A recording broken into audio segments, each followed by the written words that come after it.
is the former leader of UKIP, Nigel Farage, just now a humble MEP. Quite. Now, what about this British bill, as some people are calling it? You want Britain out of the European Union. Is it worth paying a healthy price for it? Well, let's have a little think about this. It's now 9 months since we voted Brexit. Let's assume that we do trigger Article 50 before the end of this month, and there's then a 2-year period. We will have paid in net, from the day we voted Brexit to the day we leave, nearly £30 billion. I reckon that's quite enough.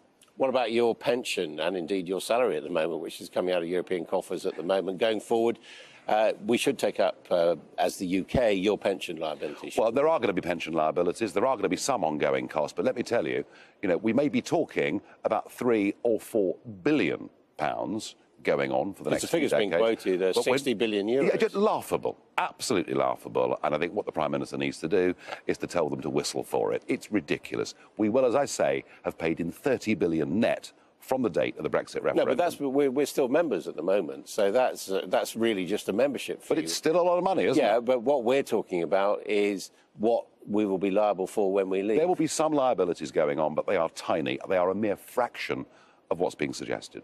You don't feel that there are some programmes that we've embarked on with the European Union that will be going forward, that there will be benefits from them? Yeah, but they've got 2 years and 9 months to work that out. They've got 2 years and 9 months to know that the British money is going to stop, and when you're running a business or a family budget, circumstances change. If there isn't an agreement on money, then it's pretty clear there won't be an agreement on anything else. Would that bother you? Do you know, the one thing I've always been struck by is that no deal. The Brits say goodbye and walk away. That no deal, and that's, by the way, not desirable, but no deal is better than the deal we currently have. Right now, we're paying a net £10 billion plus every year to be in this club.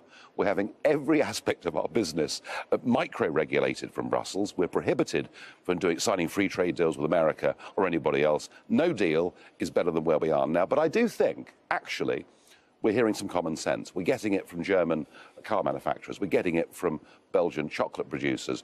A lot of people in Europe are now saying, cripes, this could be really bad for the economy. Not the British economy, but our economy. No, so I'm not actually that pessimistic. Yeah, I mean, nonetheless, your Brexit campaign, as opposed to the other Brexit campaign, you did not endorse this possibility that there'd be £350 million a week coming back to the NHS. You don't think that's going to happen? Well, that was a mistaken figure.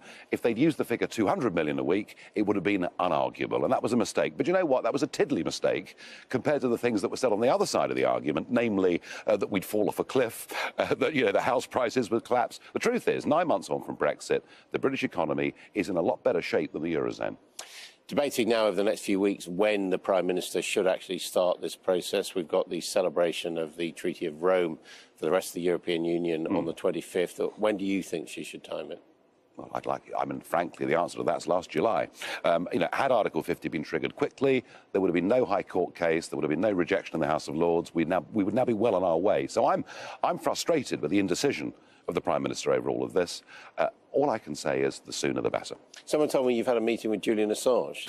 Is this true? I was photographed coming out of a building in which the Ecuadorian embassy exists, but I keep all my meetings very private. I mean, did you see Mr. Assange? I keep all my meetings very private. Well, do you have an interest in other Ecuadorian affairs? Not normally. What do you think, though, of the link between Julian Assange and what appears to be Russian sources to try and disrupt Western politics? Well, I think there is a general worry that government, or the deep state, as it's now being called, has got just way, way too big. And I wouldn't necessarily approve... Well, the deep Russian state. Well, deep American state, and who knows, in our country too. I mean, I don't support everything Assange has done, but I think there is a genuine concern about the extent to which government is able to interfere in our lives. What about the extent to which Russia can interfere in American elections or French elections? Do you know something? I hear the Democrats saying, isn't it awful the Russians try to interfere? How many foreign elections have the Americans interfered in since 1945? The truth is, big governments, big countries are interfering in each other's elections all the time. But it is pretty extraordinary when your friend Donald Trump during the election campaign says, wouldn't it be nice if the Russians hacked into Hillary Clinton's emails? Well, I think the great thing about Trump, as was said during the campaign, is you mustn't take everything he says literally, but do take him seriously. Should we take literally his claim that Trump Tower was tapped on the orders of Barack Obama? Well, I can't believe he would have made that comment without some basis. You know the man. I do, and, you know, he's pretty out there. You said we shouldn't take what he said at face value. We shouldn't take everything literally that he says. He must have some reason for believing it. Nigel Farage, thank you very much indeed for joining us.